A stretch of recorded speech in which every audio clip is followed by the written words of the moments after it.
प्रयाण काले मनसा चलेन भक्त्या जुगत जोग बलेन सैव भ्रोर्मध्ये प्राणमावेश्य सम्यक् सतं परं पुरुषमुपेति दिव्यम। सेई अभियुक्त पुरुष अंत काल रे मध्य जोग बल रे दुई भ्रूलतार मध्यवर्ती स्थान रे प्राण को भल रूपे स्थापन करी एवं निश्चल मन द्वारा स्मरण करी सेई दिव्य रूप परम पुरुष परमात्मा को ही प्राप्त हुअन्ति। एठारे भक्त्या युक्त अभिप्राय कौन? भक्त्या युक्तर अर्थ भक्ति रे युक्त भगवत विषयक अनुरागर नाम भक्ति जहां कठारे भक्ति हुए से भक्ति रे युक्त हुअन्ति। अनुराग बा प्रेम कौनसी ना कौनसी प्रेमास्पदं कठारे हुए। एथिरु बुझिबा उचित जे एठारे निर्गुण निराकार ब्रह्मंक अहंग्रह उपासना अर्थात ज्ञान जोग प्रसंग नाही। उपास्य उपासक भाव रे करा जाउथिबा भक्ति प्रसंग चलीछि। जोग बल कौन? दुई भ्रूलतार मध्य स्थान केउठी एवं सेठारे प्राण को भल रूपे स्थापन करिबा कहिले कौन बुझा जाए? ताहा किपरि करा जाए? अष्टम श्लोक रे कुआ जाइथिबा अभ्यास जोग ही जोग। जोग अभ्यास उत्पन्न यथा योग्य प्राण संचालन ओ प्राण निरोधर सामर्थ्य को जोग बल कहा जाए। दुई भ्रूलतारे मझिरे जेउटी आज्ञा चक्र अछि बोली जोग शास्त्रज्ञ माने कहंती ताही दुई भ्रूलतार मध्य स्थान कहा जाए जे यही आज्ञा चक्र दिदल एथिरे त्रिकोण जोनि अवस्थित अग्नि सूर्य और चंद्र यही तीन त्रिकोण रे एकत्र होती। यह जानिथिबा योगी पुरुष महाप्रयाण काल रे जोग बल रे प्राण को आनी एठारे स्थिर भाव रे निरुद्ध करी दियंती।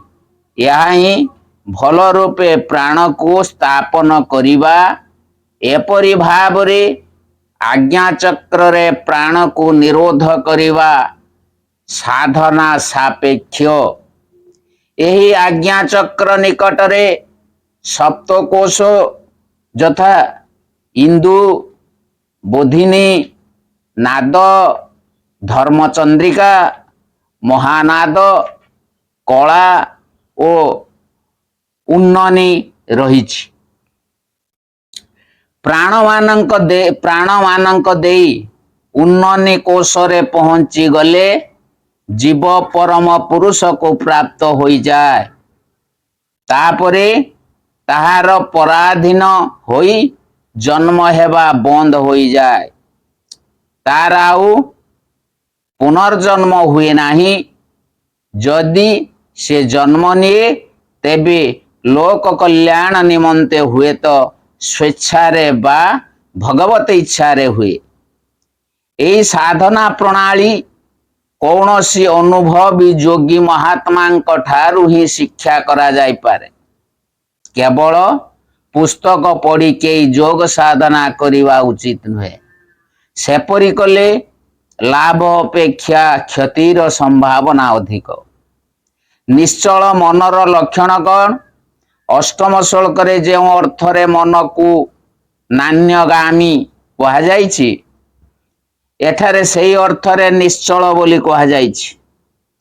एहार भाव हैला जेउ मन ध्येय वस्तु रे स्थित होई सेठारु टिके भी घुंचे नाही ताहाकु निश्चल मन कहंती।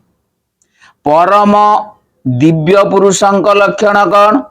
परम दिव्य पुरुषंक लक्षणर वर्णना अष्टम ओ नवम श्लोक रे देखंतु। ओं नमो भगवते वासुदेवाय ओं परमात्मने नमः। पंचम श्लोक रे भगवान को चिंतन करी करी मरुथिबा साधारण मनुष्यर गति संक्षेप रे वर्णना करागला।